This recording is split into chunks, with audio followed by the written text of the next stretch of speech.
with Project Paradise in tonight's late night live. So if you are watching a replay, you don't know what Project Paradise is, please go back through my channel and watch the Project Paradise video, because you will not have a clue what I'm talking about else.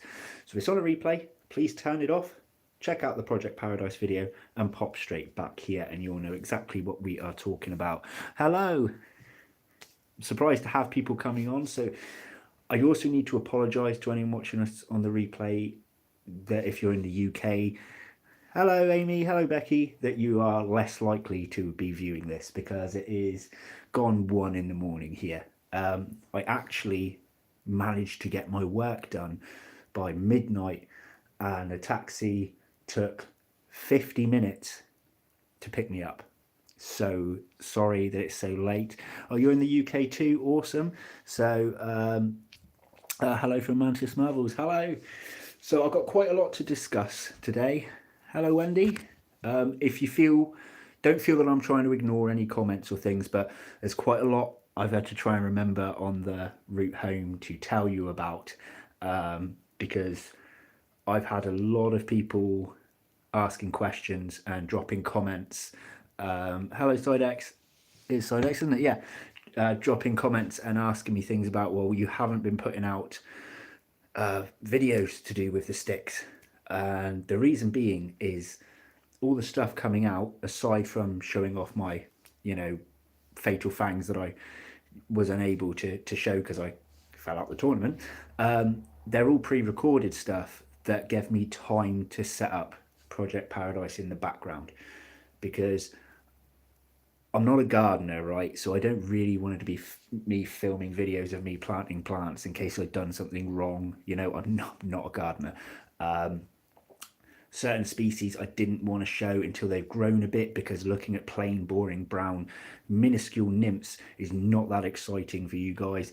So there has been a lot going on. So I kind of want to just take a moment to fill you in on where we've got to so far. Okay, and these videos, the stick videos, they are coming. I know I said May. Right, so where are we at in regards to the gardens section? I have now around 12-13 euonymus plants planted. I have a 6 foot tall, including the pot mind, eucalyptus tree. I also have a 1 foot tall eucalyptus tree. I have a bay laurel. I have Aucuba japonica, which doesn't get eaten by many species, but some. I have around 5 different ferns that have been planted. I have some backup bramble for if I'm really struggling one time and one's starting to run out. I have a few little bits of backup here. I have a hawthorn bush that's only about this big at the minute as well. And then garden 2, the separate section, I don't know how to pronounce this plant, but I have 12 Hypericum, Hypersium, Hyperla. I don't know how to pronounce that plant because no one's ever said that name to me in person. There's 12 of those growing, but they're very small right now. We have seeds awaiting to arrive for Salal, Gaultheria, Chalon, and we also have 1 rose, which is going to go into garden 2. The third space, which is the allotments, I'm still on the waiting list. We're still going to be on the waiting list for a while for that one.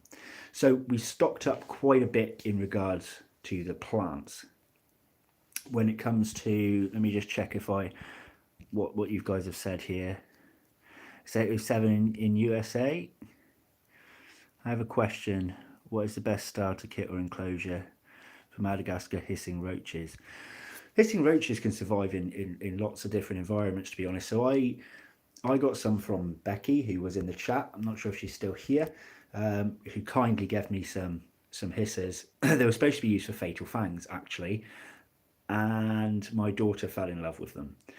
So she's keeping hers actually in an Exoterra, because I find it easier to keep humidity levels quite well in an Exoterra, but she's in a huge Exoterra because she wants them to keep on breeding. But honestly, I'm not completely clued up on roaches, but they're pretty hardy. As far as I'm aware, we haven't had any casualties having stuff. I'm sorry if my internet keeps cutting out. It's not very good for streaming in this house. Species wise, so I have been buying up some species. I don't really want to go into details with all of you as to what species we have, because I'd like to show them in actual videos. But I will let you know that our Autolyca Herculana, something like that.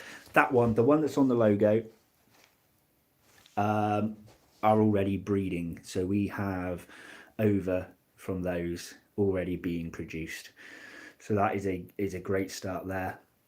And the only other one I will tell you about, and that's because I'm too excited to delay telling you, is Taraxipus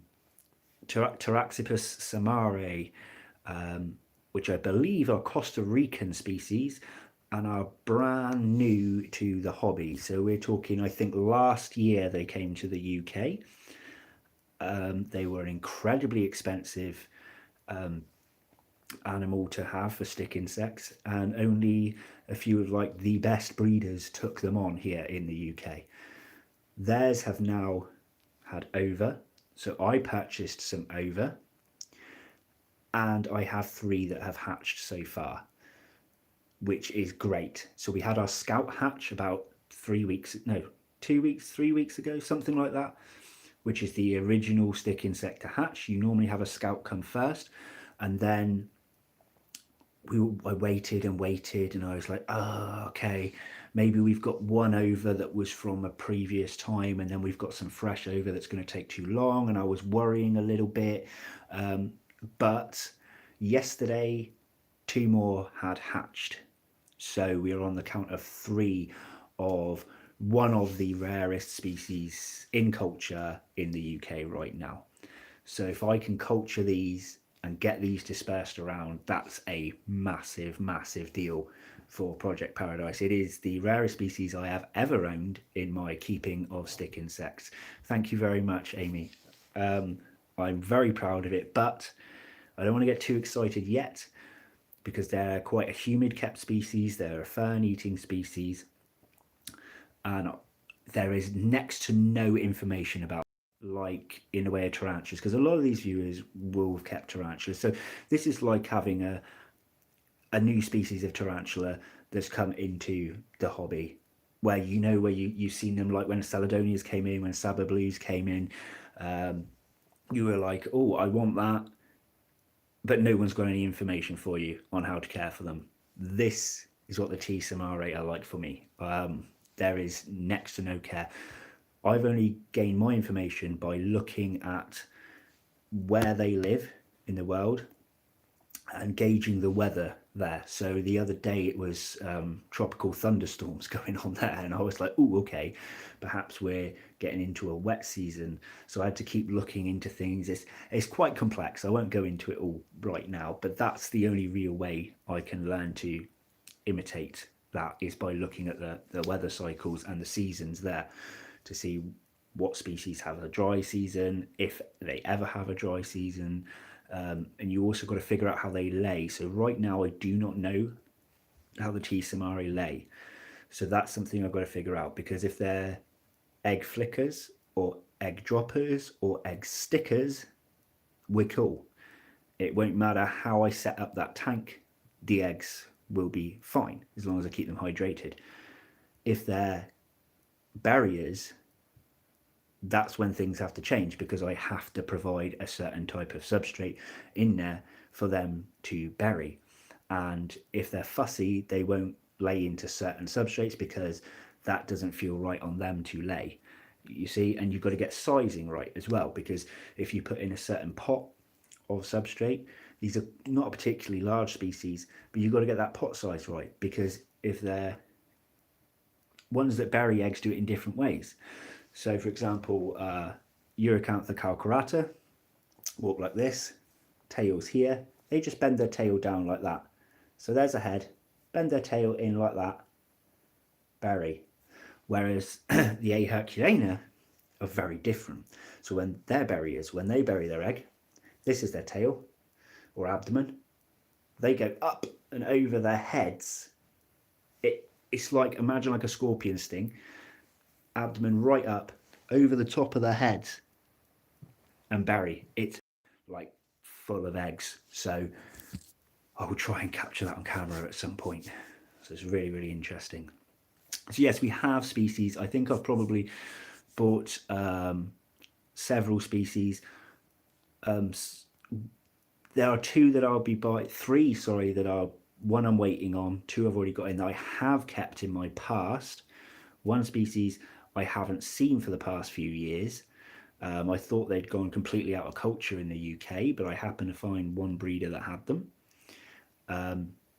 Another species is one that I ended up giving away when I had to cut down my collection, and I was gutted because they were one of my favourites.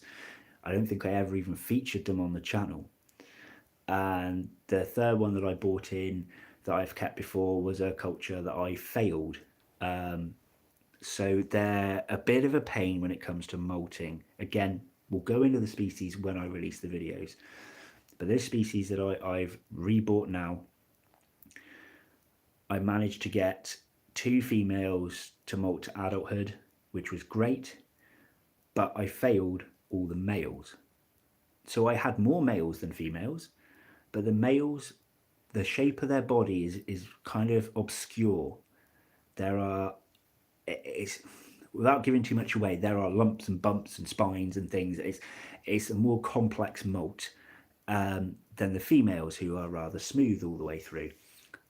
And most of them just could not molt properly. I had the humidity right there. Quite, again, they can come from like a tropical area, but they do have seasons that are dry. They're lowland, so they're quite cool. They're kept quite cool at all times. But these males just kept mismolting, and I had one that I thought was going to make it. He had a little bit of a funny molt, and then he just died on me.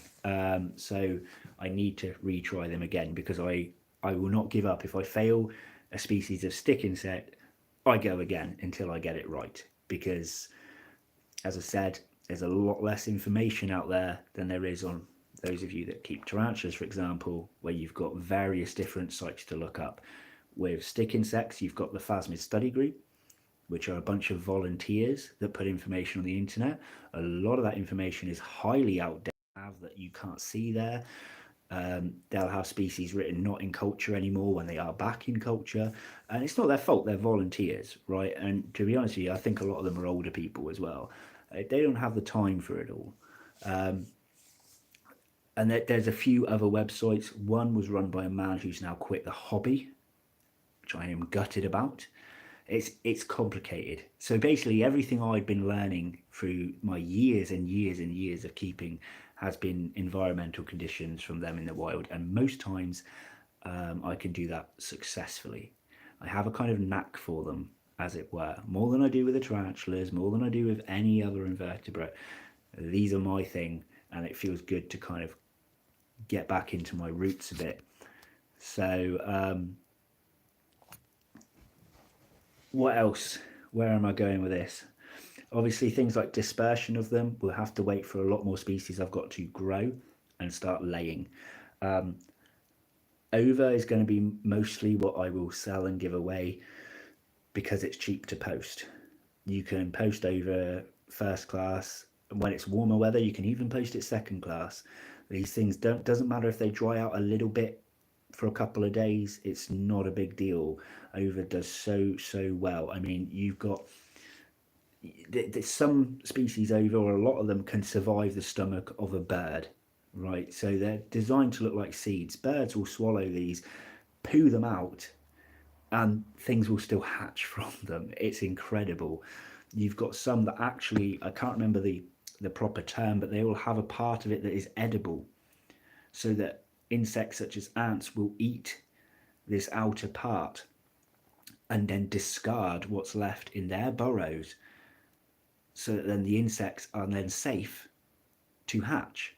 So they can hatch in these burrows, climb on out, get into the trees, and voila, they've had that whole like 9-month period or 6-month period or 4-month period, whatever it takes for that one to hatch, in the safety of a discarded pile within an ant burrow. It's incredible.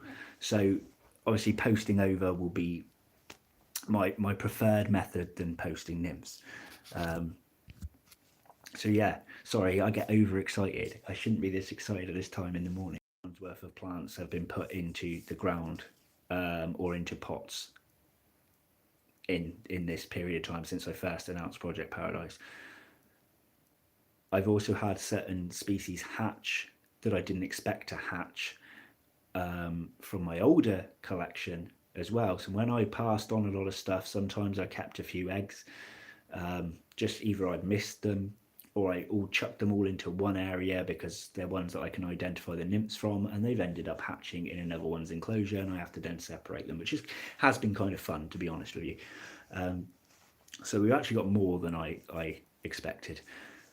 But here is the biggest concern that I have with this project, and this is something that I kind of need to talk to you guys about. This is something that, based on my channel and the watching of my channel, whether you think this is a good idea or if you have an alternative idea. But the biggest problem is space. So when we did Realmfurb, we did a lot of tarantula enclosures. I've still got a plenty empty, ready to take on some species, and that's great. But you've got to remember that a tarantula enclosure, you're not getting much space taken up, really. So I got a lot of 20 centimeter cubes. I got 15 centimeter cubes for your small ones and your dwarfs. I got 30 centimeter terrestrials, or 30 centimeter tall arboreals. With stick insects, you're looking at, 30 centimeter tall enclosure is like your minimum, really, apart from when you're raising very, very young ones. There are not that many species really that can live in less than 30 centimetre tall. We're looking at mostly 45 centimetres tall, 60 centimetres tall, and in some cases up to the 80s, 90s, 100 centimetre tall enclosures. So having lots of those is going to take up an awful, awful lot of space. I don't have that much more space. I've got top of shelving racks. I can swap out what's on the top for some tanks, no problem. But to have enough species to really bring the hobby back, I need more space. So the only other alternative I can think of is to take a unit, to double up or double back on another unit. Don't really want to get rid of any of my teas. I like the ones I've got. I'm building a vivarium wall, which sounds pretty cool. But again, the problem we have is that still doesn't actually give very many enclosures. So for your ideal type ones that I've been looking at for adults, they're about 45 centimetre wide, 65 or so centimetres tall. Now, one shelving rack of mine is 90 centimetres width by like 120 or 180. I can't remember exactly, but I know it's 90 centimetres in width. So really, to take a whole shelving unit down for stick insect enclosures, width-wise, I'm only fitting 2. Again, I can pile them up, but that's 2 on the floor, then another 2, then another 2 is going to be just as wide and a bit taller than one shelving unit for, 6 enclosures. So I would be having to remove around 15, 20 tarantula enclosures to fit 6 stick insect enclosures. Hello, Moon. And this is where I'm a bit stuck, because that's not very many. Now, admittedly, I can take on a lot of small species and I can swap species out over time, but that's really not a lot. We can definitely keep more than 6, because as I said, we can keep some small species. We can put some along the top of the shelving. But what I'm saying is, if I take out an entire shelving unit of 20 odd tarantulas to move them to another unit, I'm replacing that whole thing with potentially 6. If I go for the ever so slightly smaller enclosures that this particular brand do, that's ideal for them, they're still 42 centimetres wide. So they're only 3 centimeters shorter, and oh no, and they're the ones that are 60 centimeters tall. The 45 centimeter wide are 80 centimeters tall. So yeah, we're really not looking at that multi is space. I have no other rooms I can put them in.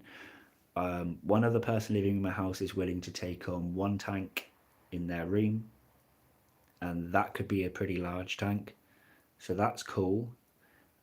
Um, Hello, Sue.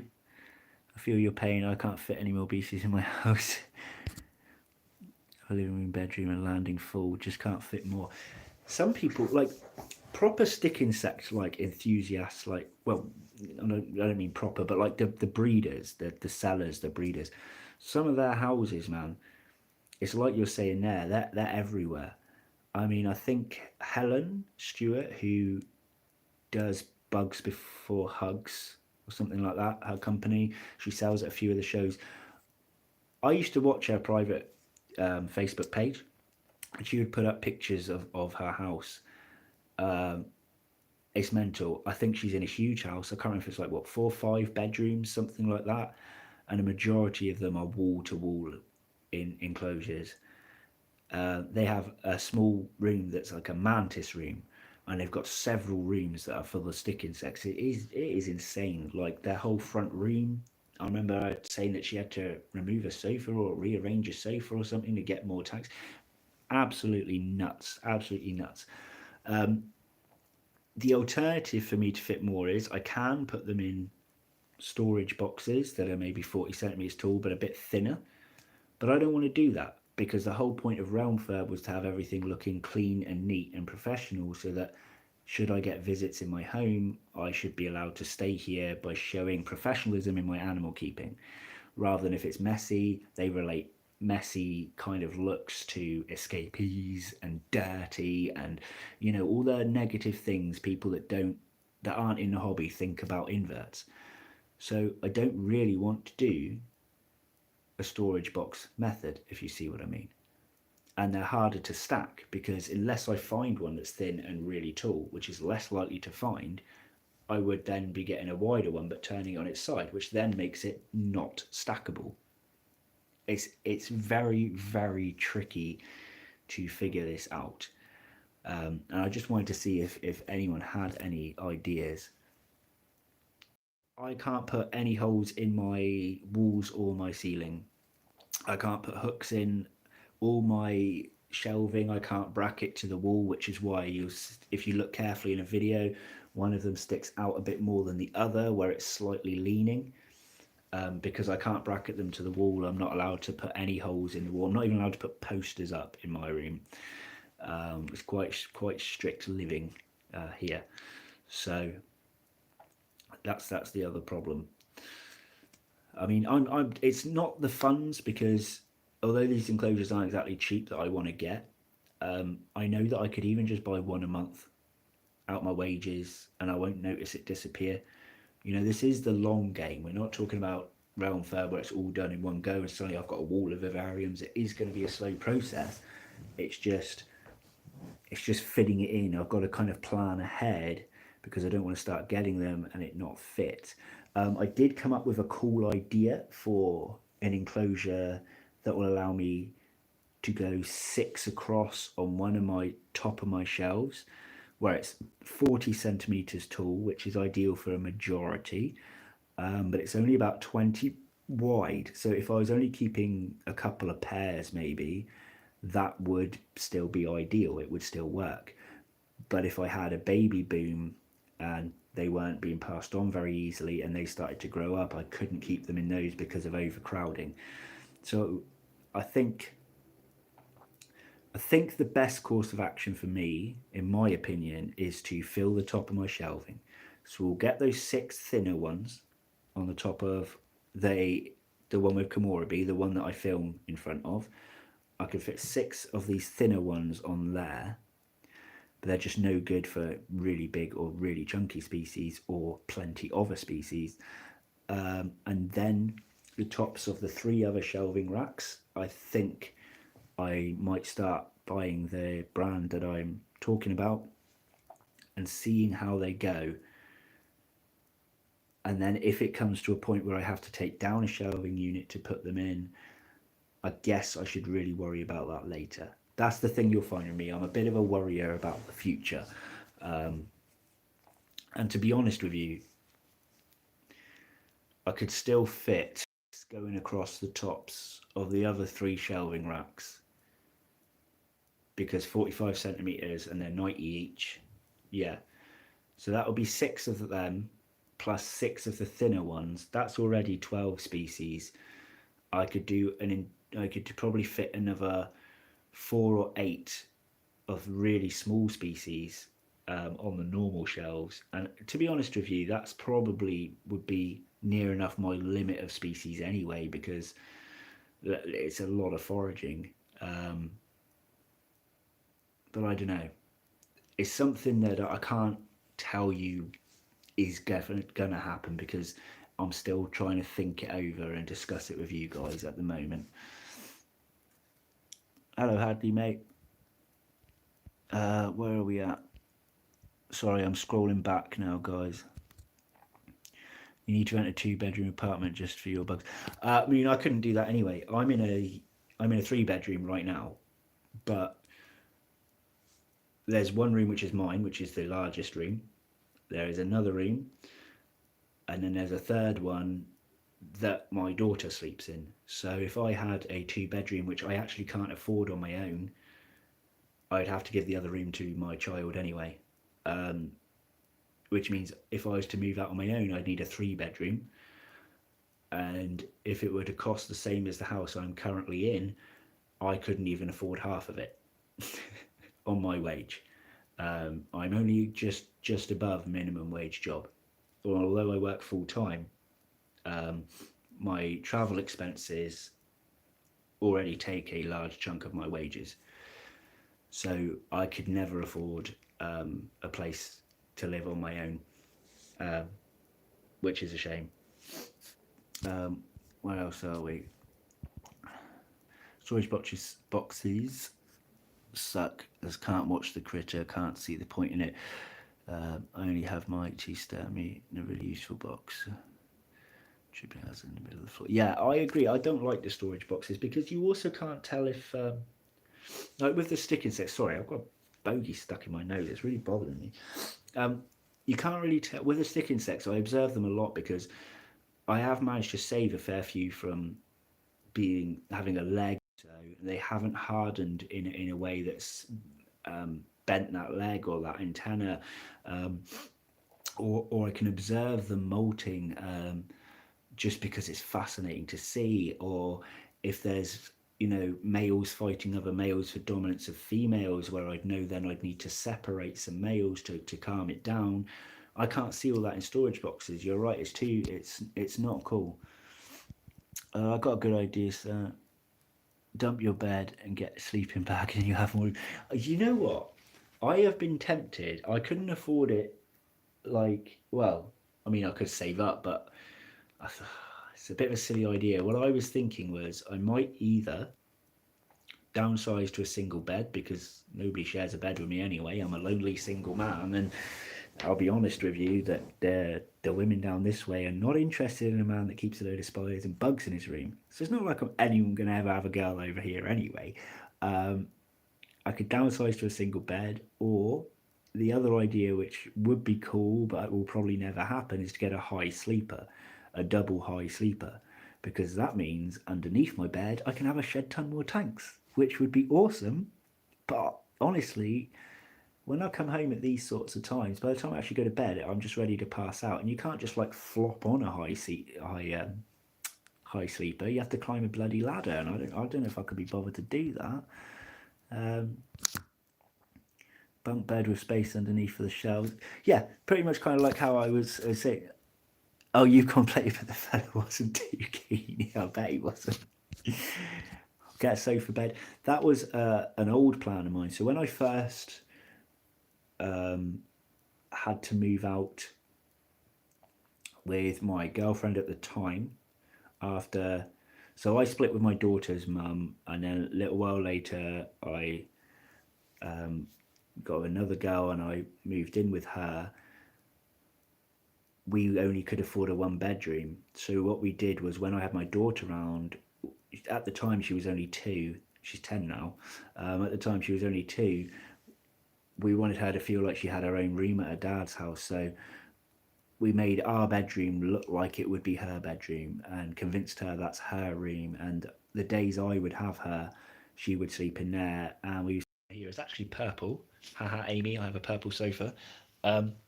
This is a sofa bed. But after about 6-7 months of sleeping on this, it just got a bit battered. Not not because of that, but they're thin mattresses. They're uncomfortable. It just wouldn't work out for me. And I haven't used this as a place to sleep for, well, probably about 3 years, 3-4 years now, because it's way too uncomfortable. Plus, also, I can't be bothered to get the bed out each time, because that's just a nightmare. I'd really rather just be able to just come into my room after work and just flop on, boom, gone, go to sleep. So yeah, in regards to Project Paradise, though, like, if anyone's just watching for that information, you can feel free to leave now if you'd like to, because that's pretty much all I really had to say about it. I wanted to update you guys, let you know that it wasn't one of those things that I've mentioned and then forgotten about. I have been doing a lot, I just haven't been filming it, and I haven't been producing videos on it, but they will be coming shortly. It was a lot of stuff I felt that I just wanted to crack on with, rather than worrying about putting up a camera and getting the angles right and making sure I had lighting on. And I just wanted to do what I needed to do. So that's kind of like why I'm still using scheduled videos. Yeah, memory foam mattress, it's just all money, isn't it? That's the thing. Like, I want my money to go into this project more than anything else, to be honest with you. And my comforts are not really that high on my list, to be honest. I mean, I don't even have a wardrobe or a chest of drawers in my room. Literally, the only thing that isn't related to inverts in my room is one double bed and my PC. That is literally the only things. My bed has a bit of storage underneath it where I keep all my clothes, and I have to fold them up and put them underneath. And I hang a few shirts on the back of my door, and that's it. There is nothing else bedroom like in there whatsoever.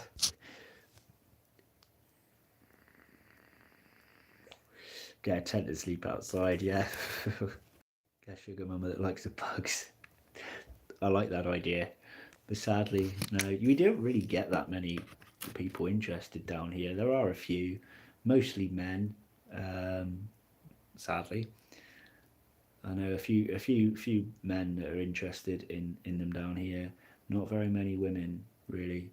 I think every single woman that I know down here that has any form of interest in invertebrates are all taken people anyway. Hello, mate. How are you? I'm not too bad.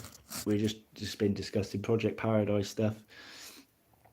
Where am I from? I am from Plymouth, which is in Devon, southwest UK, and we're right on the border of Cornwall. So I can literally cross a bridge to get into Cornwall from Devon, where we are.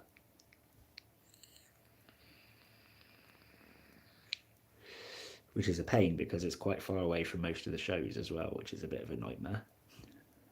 Although it's only 3.5 hours drive from BTS, but I think it's a bit longer on a train. Something like that, anyway, which is kind of cool. But some of the other shows have taken me like 5-6 hours to get to. Grey old Birmingham. I don't think it's particularly that nice here, to be honest, but then I grew up here, so most people that grow up in a place don't like where they are.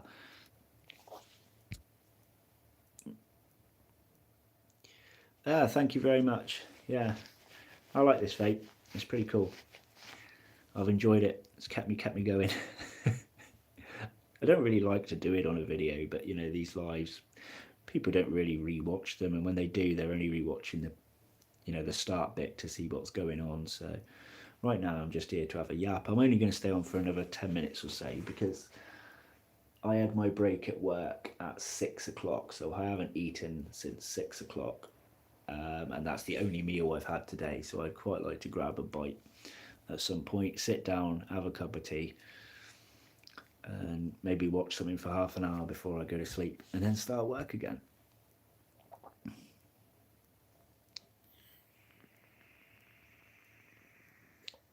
Lots of vape people. This one's actually these.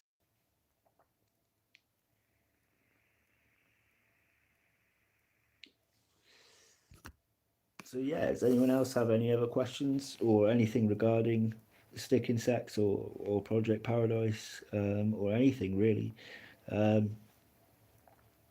Yeah, I didn't get that many views on my Pantho feeding video, so if you haven't watched that, watch it because I was very, very proud of that feeding clip. So that was my, not today's video, that was my last video, so what's Wednesday's video, just gone. I was really, really proud of that clip and it didn't get many views. I'm a little bit gutted. So,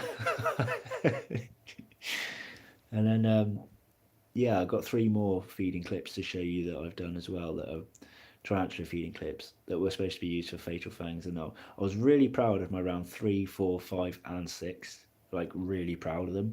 So, I'd quite like you people to watch them when they come up. They're awesome, if I don't say so myself.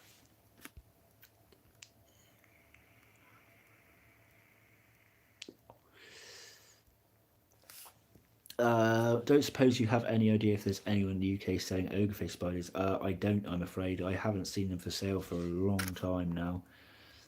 I would constantly check places like Bugs UK, and So Many Legs. They're the 2 main places that I've ever seen kind of get them in now and again, but I don't think either have got them at the moment. Hello, Play Dead. You should buy Mantis from Mantis Manor, mate, or Mantis Marvels. They're awesome. Fairly new breeders, but very professional. I would like to get some more. I've only got 1 mantis left now because the orchid mantis, she got old. I knew she was getting old in my last video. She slowed right down and then she passed away. Never got to breed her. I did get a mature male from Becky, who was in the chat earlier, and that male was just, he didn't know what he was doing. He really did not know what he was doing. I attempted to pair them so many times. He ended up just flying off up on my light up here, and he just sat there for ages. And I was like, oh god. Or he would walk around to the front of her, and I'm like, no, don't do that, don't do that. You're gonna get eaten. I had to literally block her. I managed to get my hand just in the way as she went like that. She caught my hand instead. He was a very special name because I'm too tired right now. The double shield mantis, as its common name, that's the only one I've got left, and that one hates me. That's the only mantis that's ever properly attacked me, like as in is seen me and had a response to me in that kind of way. So yeah, she's horrible, but she's cool. Some mantis coming from Mantis Marvels this week. That's awesome. Did you see the video unboxing of 2 glass mantis? No, I haven't seen that. Glass mantis, they're the ones that are like almost see-through-ish, aren't they? I don't know a huge amount about my mantis, to be honest. I know bits and bobs. I did better with them before I started YouTube for some weird reason. I managed to get a few different species to adulthood, and then I'm just not so good at keeping them now. I'm not sure why. I was fine with the orchid and I was fine with this double shield, but I wasn't very good with some of the others that I attempted. Your videos are amazing and it hooked me up on keeping fast mids. Oh, awesome. I'm glad to hear that. Well, you're going to have a lot of content coming, especially over the next month or so. So stay tuned. And if you weren't here at the start, rewatch the beginning of this live because it will talk about where we're at with Project Paradise. Oh, it was Jeremy's video, was it me? I will make sure to go and check that out. I love Jeremy's, lovely person. HD Arachnids is here. Hello, dude. How are you doing? I'm not on for much longer, my friend. I'm sorry to hear that. I have Devil's Flower Mantis. I would love one of them. It's doing well. Got African Flower, Giant Asian Male. They're awesome. Yeah, I would bloody love to get the devil's flower mantis. They are bloody awesome. I've never tried one because I'm too scared to. Not because I'm scared of them, but I'm scared of it dying on me.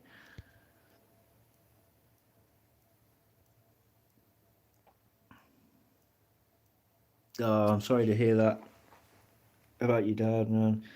I hope everything will be okay.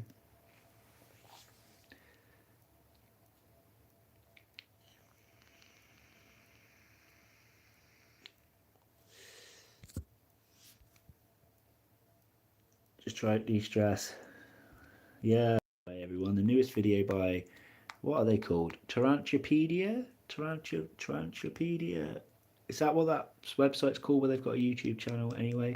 They put a video in Botswana, beautiful tarantula, absolutely beautiful. Although it didn't have a horn, it does look like a Ceratogyrus. It's got the overall look of one, but it's got like striking yellows on it.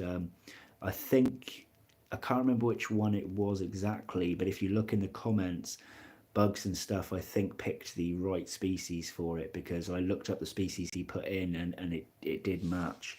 So if you haven't seen that video, it's only like 5 minutes long. It's just footage of this tarantula in Botswana, but it is beautiful. Even those that aren't into tarantulas, watch it because they're lovely. Thanks for mentioning me in a previous video. I'm doing well at 360 subs now. Doing well, thanks for featuring me, mate. That's no problem at all. And anyone that joins my lives, you are welcome to go and, sub to each other. So we got all sorts of people here. So obviously we've got the Caledonian Lair being a mantis channel. Got HD arachnids, there you go. You got your spiders. You had some really cool clips as well for Fatal Fangs.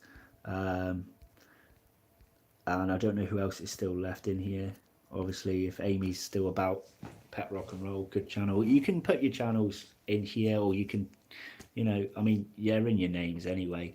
So anyone here, if you fancy watching some of these other people that are commenting today, feel free to go and check them out, because we all need some love. We all need to grow as content creators. So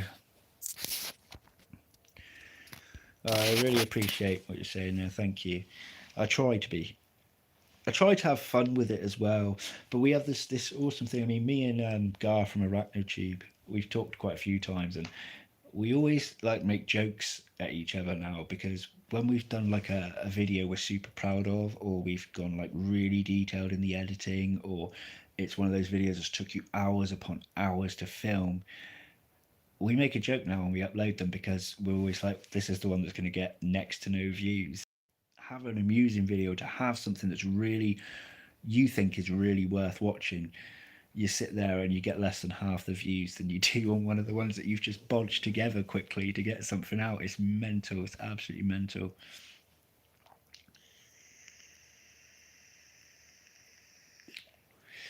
Well, I'm glad that you are growing well. I think a lot of us don't get a huge amount of views when it comes to mantis videos, and I never understood that. I think I had one that did well,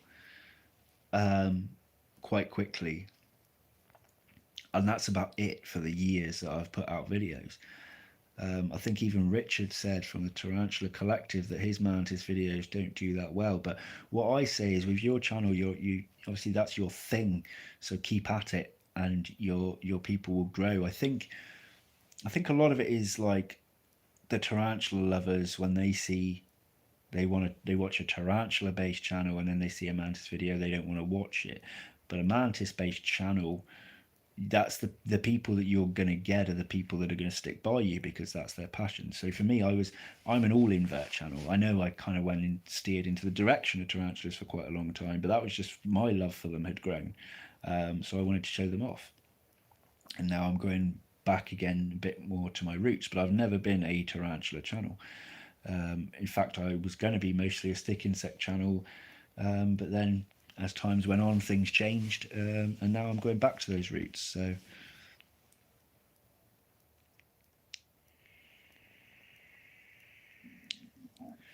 I have seen how Pets at Home keep mantis, and I actually went into Pets at Home a couple of weeks ago because I wanted to see if they changed their tarantula leaflet, which they had.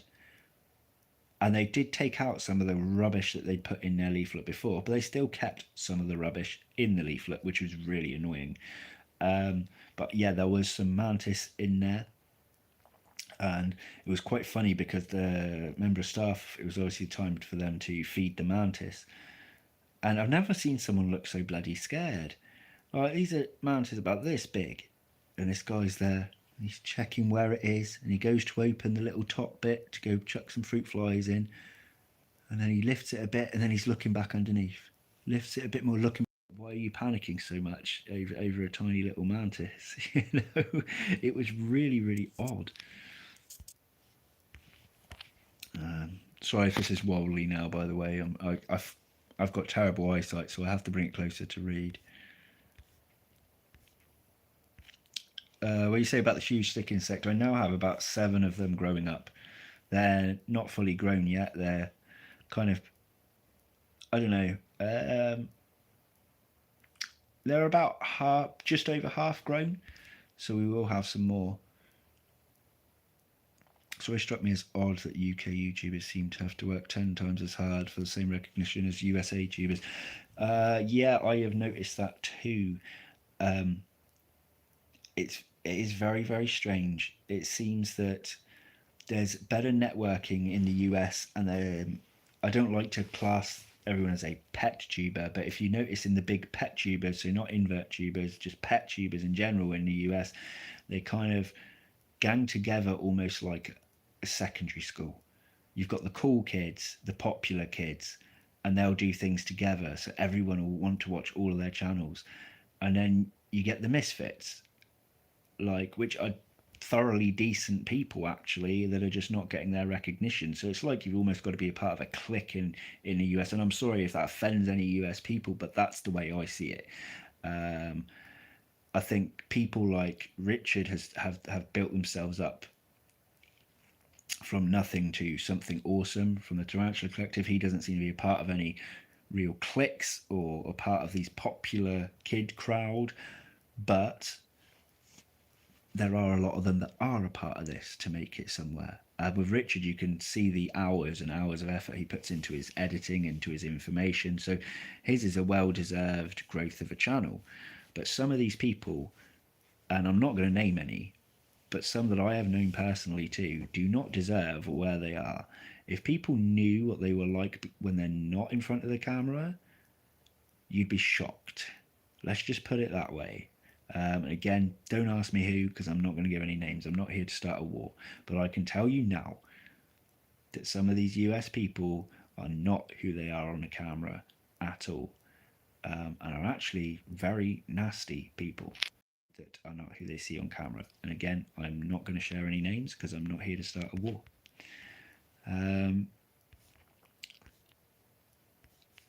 Where are we?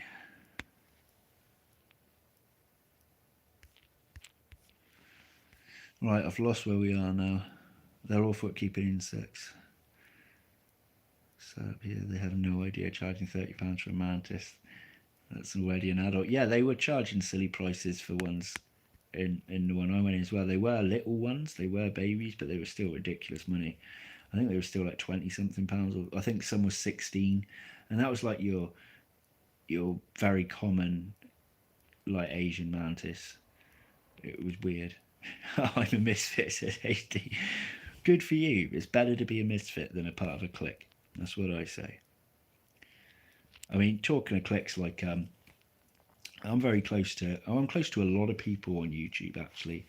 But if we go back before I like started enjoying the company of like the people that were in TTSNT, like Amy and Kieran and Jaden and all of that, before I became friends with these people, like my main people, and still are like some of my main people to this day, some of my oldest YouTube friends are Gar from ArachnoTube, Mark from Mark's Tarantulas, both people who I've been to their houses, shared drinks with them, some of my absolute oldest friends. Tarantula Dan, I've known for years now as well. I'm glad to have him back. And then obviously I made the newer friends like Amy and so on and so forth. And although we kind of like we are like close knit people, we never formed a clique. We're just like minded people. I think me and Gar, we have very similar views on certain things. Gar's far more experienced keeper than me. I think sometimes he has slightly stronger views than I do on certain things, but we agree on a lot of things, with ethics and stuff like that. We kind of have our own paths with it. But yeah, so I think what I'm trying to say is some of the people that try and do right by the hobby are the people that are not as recognized as the people that are doing wrong by the hobby, because sadly people, it's very hard to be both. You're either an entertainer or an educational channel. To be both is very, very difficult. Finding that balance is very, very difficult. Being ethical is very, very difficult if you want the views. And again, this is going back to the whole clicky thing. I think a lot of these clicky people are quite often not very ethical in their keeping, and are actually not doing right by the animals, but people love to watch them, which is very, very odd. Anyway, I shouldn't really be talking about all this in a live stream. Like, I'm probably just going to cause problems. But that's just the way it is. And I don't mention any names. Like I said, I'm not going to mention any names. Even if you PM me, I'm not going to tell you who I'm talking about, because I don't want this to be stuck in this war. I just don't want to. I've given up on it. You know, I like who I like and I dislike who I dislike, and I have my reasons on both sides. So that's all that matters.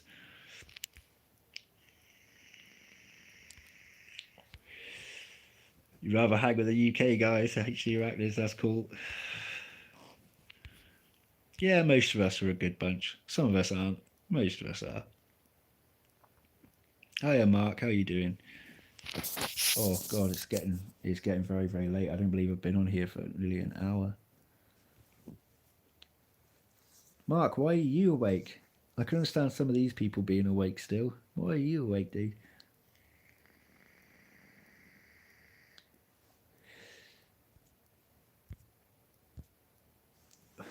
How's Peter doing, by the way, Mark? I haven't checked on his channel for a few weeks. I'm not sure if he's put anything up in the last couple of weeks.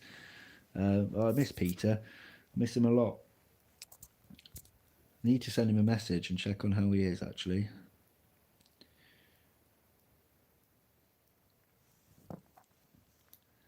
Right, I am going to have to go within the next 5 minutes or so, guys, because it's now 2 o'clock in the morning.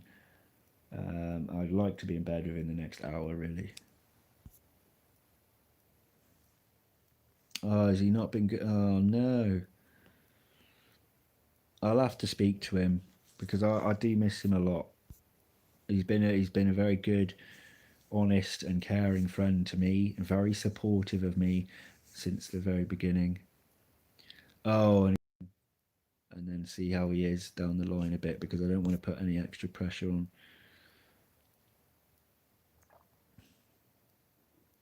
Scottish, of course I am. I haven't heard from Unseen Universe. I've not heard from him. Like Mitch, I haven't heard from Mitch actually. I used to talk to him a lot at the shows, and we talked a bit behind the scenes. I was actually supposed to visit him. I was supposed to go up to Unseen Universe headquarters and do some filming there with him, but then COVID struck, and we haven't really spoke about it since. So I don't know. I don't know what's going to go on with that. Perhaps that will happen in the next year or so. Peter is a legend. He certainly is.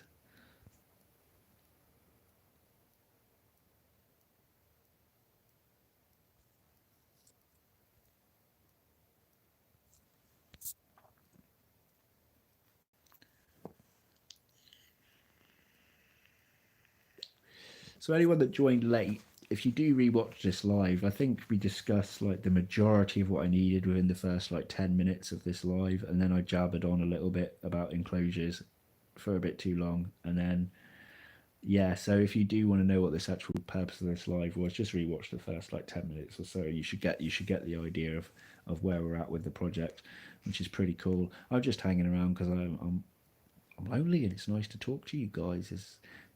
At this time of night, this is the only real time I can do lives. Oh, and I can tell you what as well. If anyone knows of a really decent Wi-Fi boosting method, like I know you can buy boosters, but like I don't really get how they work because I can't stream in my room. Like my router is about 3 foot away, and I still have problems here. Um, Nowhere near as bad as up there. Up there, I'll be like that throughout the whole live. It's really annoying, but I need to get some. I need to get some form of boost up there. Like my internet actually works okay on my PC up there. I can watch videos. I can watch live streams. I can download. I can upload to YouTube, all from my room. But I just can't stream up there. It just does not hold to stream up there.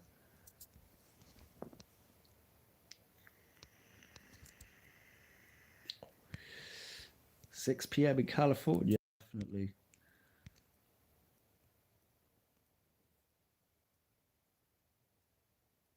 Yeah, I'm with Virgin Media as well, but this is a very old house, so I think something to do with going up through the ceiling is having a little bit of issues. I mean, streaming takes a lot more, doesn't it, than anything else? Like, I don't know, because I'd rather not use my phone either. I'd rather use my computer to stream, but I don't know. I don't know. Thank you, HG Rankers. Take care. Yeah, I'm going to be off any moment now. Maybe on the Ethernet cable and stream off PC. Yeah, I can't really have one going all the way up the stairs just because it's not actually really my house I'm living in as such. It is. I mean, I pay half the rent, but it's not just me that lives here. And also, I have a 10-year-old who's likely to run up the stairs and trip on the bloody cable. And I can't kind of like put those little, whatever they're called, the little holder things for cables going up the stairs because I'm not allowed to make marks on the walls and things. It's a bit of a nightmare.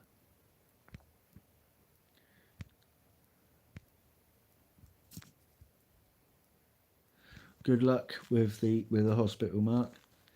I hope all goes well, my friend. Where are we at? Does your router have 2 channels on it? I don't know. I'll have to have a look afterwards. The thing is, it's got such a short cable that I can't just pull it out and have a look. I've kind of got to crawl along the floor. Oh, that pet page is here. Hey, buddy. I'm actually going to be shooting in a second, dude, but thank you for popping on. You buy a thing that plugs into your socket and feeds the internet through the wires and then plug the other end in your bedroom. Oh, okay. Thank you, Sue. I will have to look into that. Does it have a specific name for what it is? I just don't know this kind of stuff, but it would certainly help. A Wi-Fi card for Jeep, just knowing how to install it on your PC. I can do that. It's just, I don't think, I've got, well, actually, to be honest with you, the Wi-Fi thing in there is not, it is quite old. But it's even my phone. Like my phone, just with the Wi-Fi, like I can upload a YouTube video absolutely fine. Um, I can download things quite easily. It's literally streaming. This house hates streaming. Like my best, I can go into the kitchen, which is behind that wall, where I've been for a few lives before, no problems. And in here, no problems. But as soon as I'm up the stairs, or if I go one more room over that way, which is a bathroom, there's absolutely no internet signal in the bathroom. Wish you were streaming longer. I would stream longer if I didn't have work tomorrow. If I wasn't, I mean, I don't start work until 4, but when I start work at 4, I have to leave my house at 20 past 2. So if I were to sleep until like 11, 12, I've got next to no real time to check on the animals and do everything else before I've got to go to work, which is a pain. Thank you, Sue. Ours has 2 channels, one for far away and the other for when you're closer through. I didn't realise that's how they worked. I mean, thank you for letting me know that. I can look into that. I always wondered why things had more than one channel.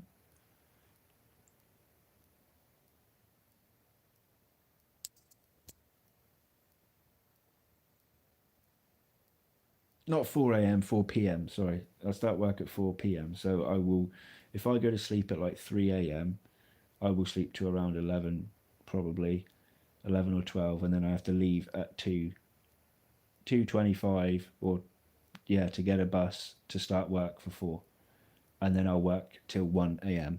and the cycle continues because work hates me.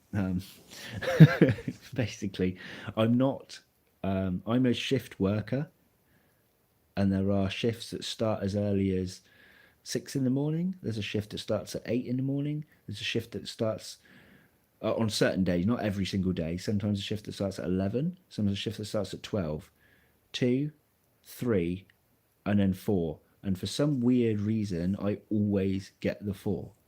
For literally no reason whatsoever. It's just Sam, Sam, Sam, Sam. I'm like, thanks, Sam. This is why I spend £70 a week on taxi fares to get home. It is a nightmare.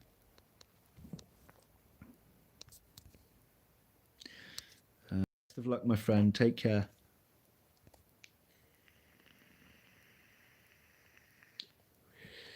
YouTube has videos on how to get better Wi-Fi. Yeah, I'll have to look that up. To be honest with you, it's weird. I never even thought of doing that. As sad as that sounds. Good luck, Mark, my friend. Take care. Let me know that you're all right, okay, dude? You can private message me.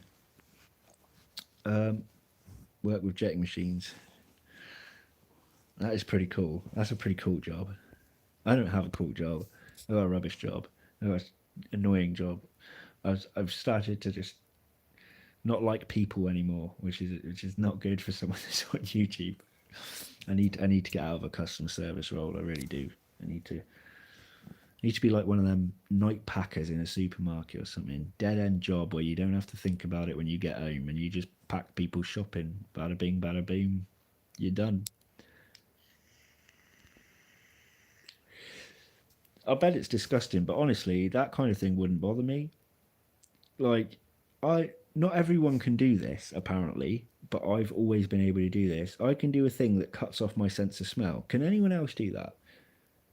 Like, I sound a bit different when I do it, so I'll do it right now. So here's me talking normally. Now I've cut off my sense of smell, so it sounds like I've got a bit of a cold. But I can close my nose on the inside. I can't smell a thing right now. You could have dog poo in my face. I can't smell it. I could just cut off my sense of smell, and then I can bring it back just like that. So, like, I know it's grim to look at too, but smell-wise, I can always work around disgusting smells because I can stop my sense of smell. I thought everyone could do it, but apparently not. Oh, thank you, Sue. TP link. Oh, God. Let me screenshot that because I'm going to lose it else. Where's my screenshot button? There we go. I've screenshotted that. Thank you so much, Sue. I really appreciate that. I've got that saved now so I can look it up.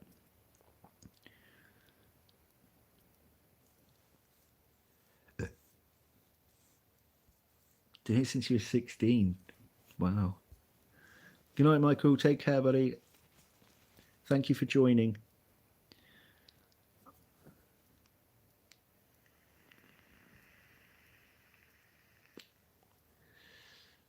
Had a chat with me. Thank you, Sue, for giving me that information about the router. That's my channel overall. Meh. My end game goals isn't that high. Like some people's end game goals for YouTube is hundreds of thousands of views. All I've ever wanted was a steady, constant 500 per video. That's my goal, basically. And for a 6.6k subscriber channel, that shouldn't be a difficult goal, but believe me, it is. So that's all I want. Don't need thousands. I just want the 500. And sometimes I'll get a few videos in a row that like 5 to 700, and I'm like really happy. And then I'll get one that gets like 200, and I'm like, damn. And then I'll put the next one up. I think maybe it'll go up again, and it's not. It's like 200 and something again, and I'm like, oh, I have failed. Yeah, I can never get that steady 500. Is it? That's my end game goal. But yes, I'm going to shoot now. If it gets much as dark, something like that, I'll never get that high. And I don't need to get that high. I just, like I said, I just want enough people that can make a difference really in the education side of things and make new friends. So, oh, I inspired you. Thank you so much. So did lockdown. Yeah, I bet. Anyway, again, thank you all for joining. I am going to be shooting now. Again, if you missed the start, watch the first 10 minutes, you'll get the gist of it all. But yeah, I'm going to be going.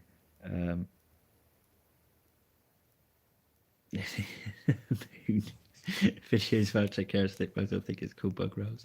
Yes. So those of you that want the stick insect videos, please just wait a couple more weeks and they will start coming out. Thank you very much, everyone. I am going to end this now, and I'll speak to you all soon. If anybody wants to get in touch, you can private message me, but I'm going to put my phone on charge now, so likelihood is you won't get a reply till tomorrow. So anyway, thank you guys. It's been a pleasure. Take care. Bye-bye. Yeah, I did it like the end of my videos. Yeah. See you later. Bye, everyone.